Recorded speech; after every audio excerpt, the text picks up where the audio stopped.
Hey guys, I want to do something a little different. I get a lot of questions asked on, oh, what's this card, and how do you know this card is good, and uh, what should I be using this card, or is this build better? And I think these are actually very, very hard questions, and I think people will sometimes, myself included, say, oh, this is just better, but the reality is it's very hard to just kind of be really, really objective about things unless things are very, very clear on like which cards are best, which builds are best. Every build usually has an advantage over another build, even if it's not the majority of cases. So I kind of wanted to go over like the build I've been playing, look at some of my own stats, look at some of these alternative builds that are popping up on HS replay, and this is because we have sort of at least an initial statistics and initial win rate. So you can see the build I've been playing on stream. I'm running the 2 arcane breaths, and this is the build. 56.3% win rate overall. Good sample size. So some other builds. This is one I seen where I runs the Sorcerer's Apprentices and doesn't run the Dragon package, and also runs the Starcrier. I'm curious to see also, like, I feel like Starcrier isn't a good card, but apparently it's pulling its weight according to the initial stats. Sorcerer's Apprentice is interesting, where it's not an arcane intellect. I'm not surprised about that, and it looks like with probably without. We can also go at Legend Rank to see, because I feel like Imprisoned Phoenix is a skill testing card, but it's still low. So it's interesting, maybe with the abundance of draw created by Arcane Intellect and Starcrier, but it seems like a lot of the cards for this, ones it looks like Arcane Explosion should be a 2 of, the Brain Freeze. I feel like it's not good without Cyclones and stuff like that. I'm not sure, I think, why these are being run. Interesting list. We can see Wand Thieves are performing really well. So that's something we should probably think about if we're going to try and eventually make a better list and kind of look at the initial stats and try to see, okay, what can we do? It looks like Wand Thieves are doing really well. And for this version, it looks like Firebrand is doing really well. So that's interesting. Part of the things, I bet the reason Firebrand is doing well is because we only run one Arcane Explosion. I'll kind of get to this later, but interesting stuff. So it looks like sometimes maybe the additional draw isn't as good as just having maybe a little more threats. So we can look at, I think this is the original version, and by drawn win rate. And drawn win rate has certain biases. It's one of the, I kind of talked about the stream, but I call it the sharing the credit versus taking the credit. So it's the idea when you play a Cram Session, you draw half your deck. All these other cards get drawn, so they share the credit. So the drawn win rate won't be as good sometimes for a big Cram Session. That being said, I still think people are just misplaying the card and not getting enough value. If you look at, I'm going to show you guys my stats later, where Cram Session is one of the best cards. But I do find this interesting. We have a Spellbook Binder as one of the weaker cards. This is the card I cut. And I think part of the reason why, when I was looking at this, when I was playing this card, is I felt this card was good, but I felt this card is like either I could play Spellbook Binder or set it for Cram Session.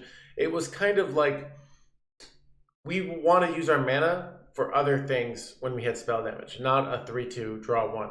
So I think that's like the biggest weakness of Spellbook Binder. I mean, if this was just like, if you've had a spell damage minion the previous turn or something like that, it could be a lot better, I think.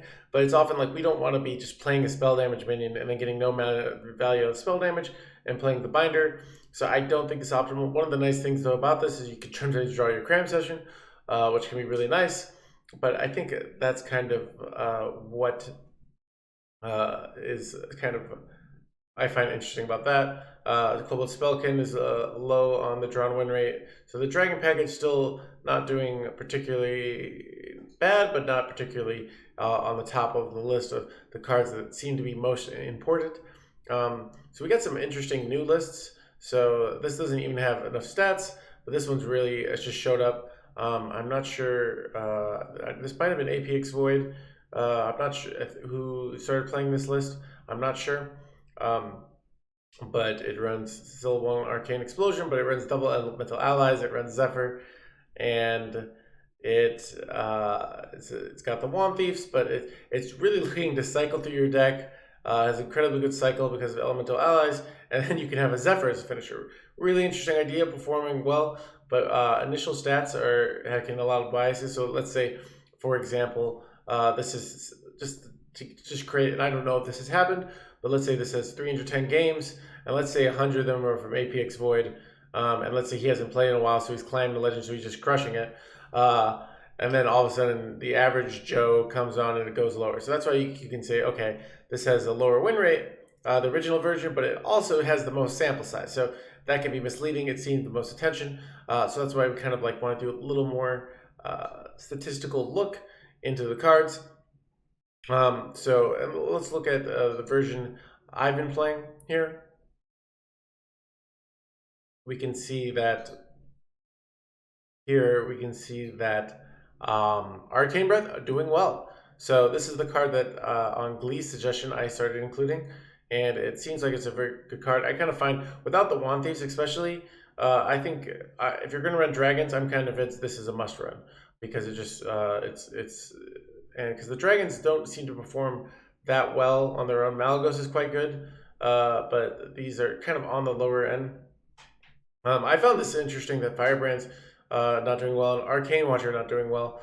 I think let's see if we go to Legend and see if the stats are a little bit different. Yeah, see, Arcane Watcher does a lot better. I think one is there's a lot more Warrior, and two, I think people are just better at playing it.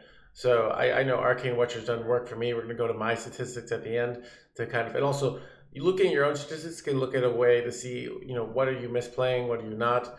But I do find this interesting for sure. You can see that the Arcane Watcher does a lot better at Legend. So if you think Arcane Watcher is bad, it might be that you're misplaying. And that's something I find interesting. That sort of we don't really have a giant sample size, but these are things that are set in fact. Statistics tell stories, and the more data you have, the better stories they tell. And the less when you don't have enough data and you see something, the way I look at it is not this is what it is. This means maybe this is what it is. Let's investigate. I'm not doing, I don't have the raw data. I'm not using really hot, sort of higher level statistical analysis. I'm not controlling for certain things. So, for example, and this is why it's kind of be good to read the Fisher Syndicate report because they will control for certain things.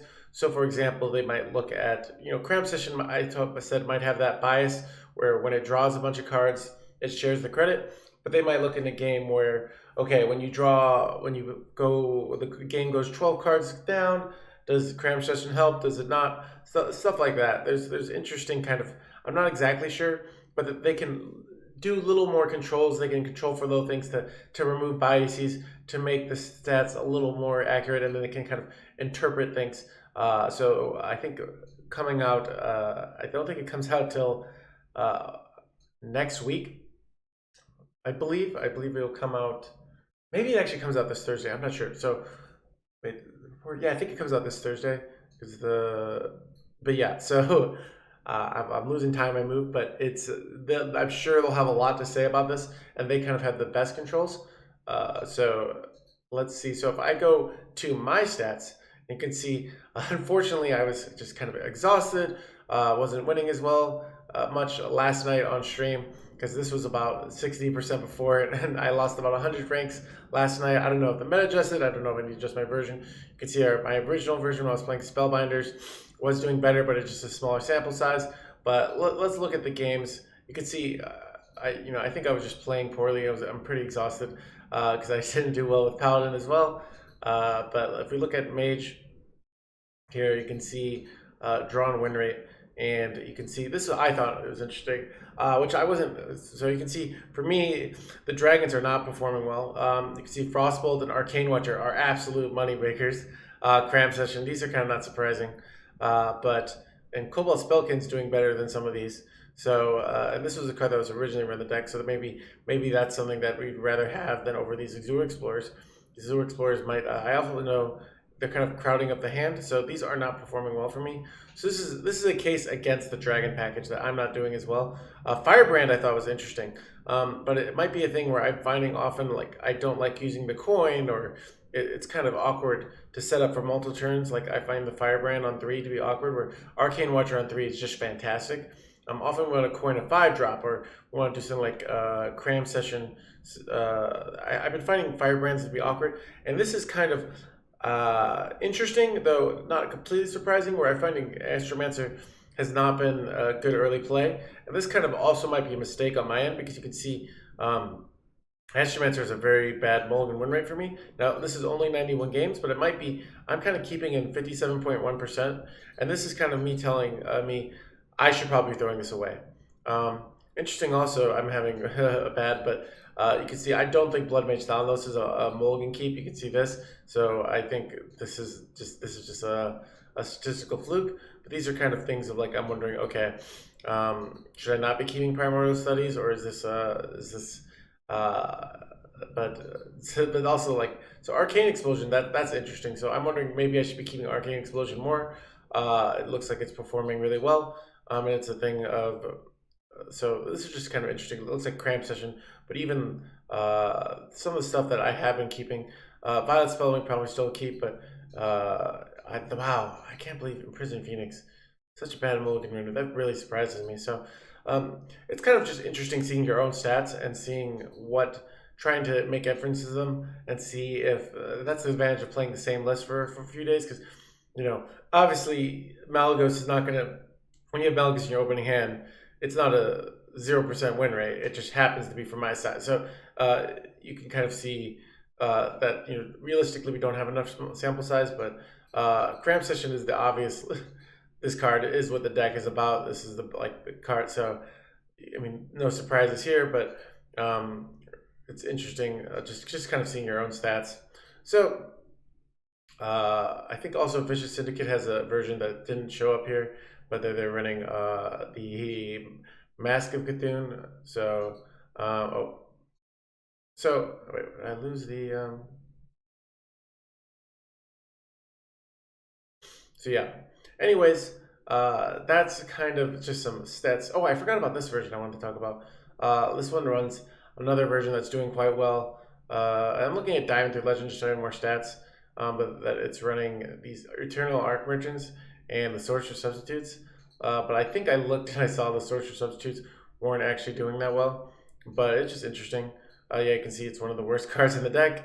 Frostbolt's not doing well either. Arcane Watcher crushing it in this version. I think it's because you can just go through Augment on the Arcane Watcher, and then it never loses its spell damage, so it can just keep getting value. Just interesting nonetheless. And this is interesting. So it's interesting when you see a card that's just doing really well, even initial stats. So this is another card that maybe we should be looking out for. Maybe we should try to be including that in our builds. So I just kind of want to talk about, so realistically, if you're trying, let's say, I think often I get the question is, what do I substitute for Astromancer? And you can see in my stats, Astromancer is a very poor performing card. So what I recommend doing is, if you're a player and you don't have certain cards, you look at these lists and you kind of see what cards do I have the most of here. So let's say I have Zephyr and I have all these. Like this one might be a really, it's performing well as initial stats. This one might be a very good budget-friendly one. It might just be better. Like, that's what I mean, where I don't really know initially what cards are going to stand the test of time. This is kind of a new archetype that it's still, it hasn't even gotten a new name, where it should have a new name. It's much, much better than Small Spell Mage. So, but it's a thing of, often you want to try and find, the problem with just blindly cutting for one is you lose out on the synergy. So you might, just look at different versions, and then maybe if you're just missing one card from one version, you make a quick substitute from another version. So for example, let's say you're running, let's say you wanted to run this version, but you didn't have Zephyr, you might run another Arcane Explosion. Or let's say you wanted to run this version, but you didn't have Blood Mage Thalanos, you might run another Fireball, or another, what's another card that we could run? We could we could run but yeah, that's the general idea. Interesting, just the one of the worst performing versions is running Keyword and Ivory and Potion Illusion, so big value generators, and that's no surprise to me. We just don't want all that value when we have already insane card draw from Cram Session. These are just two greedy plays and two slow plays. So makes sense to me, but it's just interesting to look at the sort of the weakest performing version, and it's just running two bad cards. And two bad cards can make all the difference. So it's a thing of current versions, maybe improve two more cards. Like it could really put this deck to be on the map. So just wanted to talk to you guys. Hope you guys enjoyed that. It's a little bit different about stats and about looking at decks and looking at versions and trying to find improvements. So hope you guys enjoy that. Thank you.